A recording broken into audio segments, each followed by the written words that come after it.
I don't tell this story often, not because I've forgotten, but because some things, some hauntings, stay with you, not just in your mind, not just in your nightmares, but in your blood. It happened on a cold October night in the early 1900s. A storm was coming, and we were about to find ourselves in the wrong place at the wrong time. We had been driving through Cape Cod for hours. My sister, Eleanor, sat behind the wheel, gripping it tightly as the wind picked up around us. The roads were deserted. The sky was moonless, empty, stretching endlessly over the crashing waves. Then, the car shuddered, slowed, stopped. Eleanor cursed under her breath, turning the key. Nothing. We were alone in the middle of nowhere. Then the rain started, a soft drizzle at first, then harder, colder, coming down in thick sheets. We needed shelter. That's when I saw it. A house, just ahead, beyond the tangled weeds and winding path. It stood alone on the edge of the shore, barely visible in the dark. I swallowed. Something about it felt wrong. But we didn't have a choice. We ran through the rain, our coats pulled tight around us, slipping in the wet mud. We reached the front door, shivering. Eleanor knocked. Silence. She knocked again. The wind howled through the trees, but the house remained still. No answer. I reached for the handle, turned it, unlocked. I hesitated, but the storm was getting worse. So we stepped inside, and that's when it began. The moment we stepped inside, the storm seemed to vanish. No wind, no rain, only silence. The door creaked as it swung shut behind us. The air was stale, thick with dust, the scent of salt and something older. The room was large, lined with bookshelves stretching to the ceiling. But everything, the books, the furniture, the walls, was covered in a thick layer of dust, untouched for years. No footprints, no sign of life. I shivered. Something about the place felt forgotten, or worse, abandoned. Eleanor wiped her hands on her coat. "It's dry in here." I nodded, though something inside me told me we shouldn't be here, but we had no choice.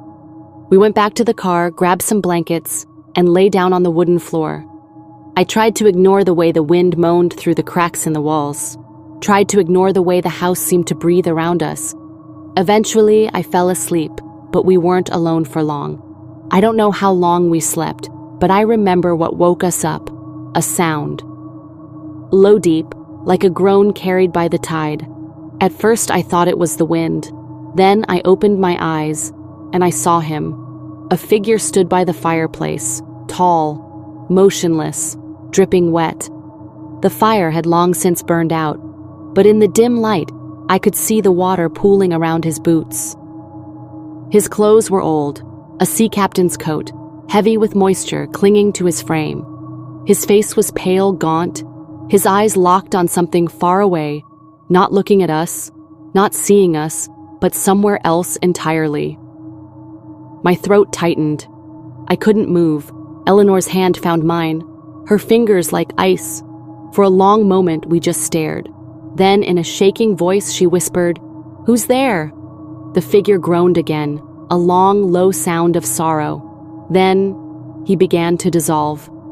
Right before our eyes, his body faded, his edges blurred, his form melting into the air like mist. And then, he was gone. The only thing left behind was the sound of dripping water. I couldn't breathe. Eleanor's grip on my hand tightened. "Tell me you saw that," she whispered. I couldn't answer, because I didn't know if I wanted to believe it. For a long time, we didn't move.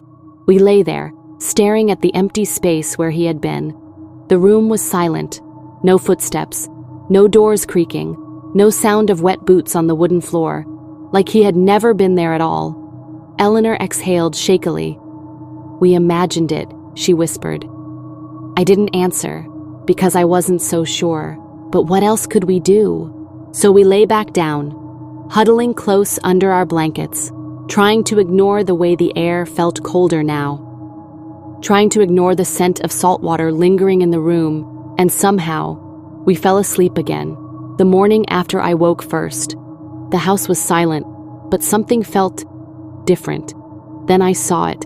My breath caught in my throat. "Eleanor," I whispered. She stirred beside me. "What?" I lifted a shaking hand and pointed at the floor. At the dust-covered wood, there were no footprints. Not ours. Not his. Like nothing had moved through this room in years. Except, my stomach twisted, in front of the fireplace, a puddle of water, and in the center of it, a piece of wet seaweed. Eleanor sat up, her breath coming fast. We both stared at the puddle, at the dark green strands of seaweed, slick and glistening in the morning light. Slowly, she reached out a hand. "Don't," I whispered. But she didn't stop. She dipped her fingers into the water, lifted them to her lips, and tasted it, her face twisted. "It's salty," she whispered. My stomach dropped. It wasn't just water, it was seawater. I scrambled to my feet, heart hammering. "This isn't possible," Eleanor muttered. We have to go," I said. Stomach dropped. "Wasn't just water," Eleanor muttered. We have to go." Something about the room, about the house itself, felt wrong now, like it knew we had seen too much, like it wanted us to stay. I grabbed the piece of seaweed, shoved it into my coat pocket, and pulled Eleanor toward the door. We had to get out. We ran. Burst through the front door and into the cold morning air. The storm had passed, but the world still felt wrong, like something was watching us from the dark windows of the house. We didn't look back. Not once. We walked along the empty road, shivering, until we saw a car in the distance. Eleanor waved frantically. The driver, a kind-faced man in a tweed coat, slowed and rolled down his window. "What are you girls doing all the way out here?" he asked. "Our car broke down," Eleanor said breathlessly. We stayed in that house last night." The man's expression changed. He stiffened.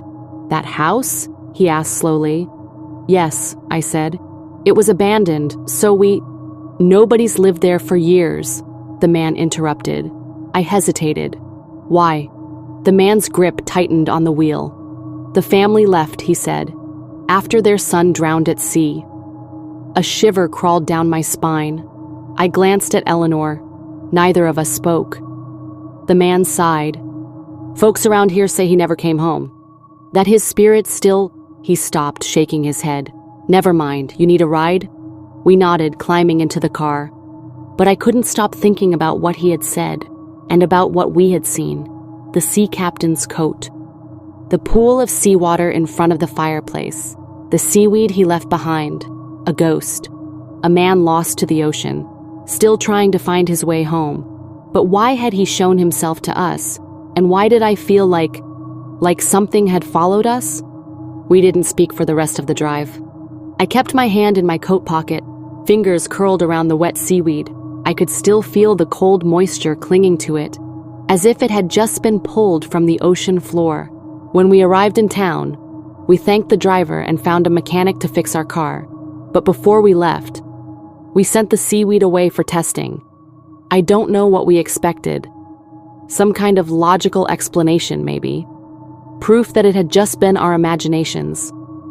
Sent the seaweed away. Expectations. Logical explanation. Proof. Imaginations. That we hadn't spent the night in a house with something that should not exist. Weeks later, the results came back, and when I read them, I felt cold all over again. The seaweed we had found. It came from a plant that only grows in the deepest part of the Atlantic Ocean, miles beneath the surface. A place where no human could ever reach. A place where something had been waiting.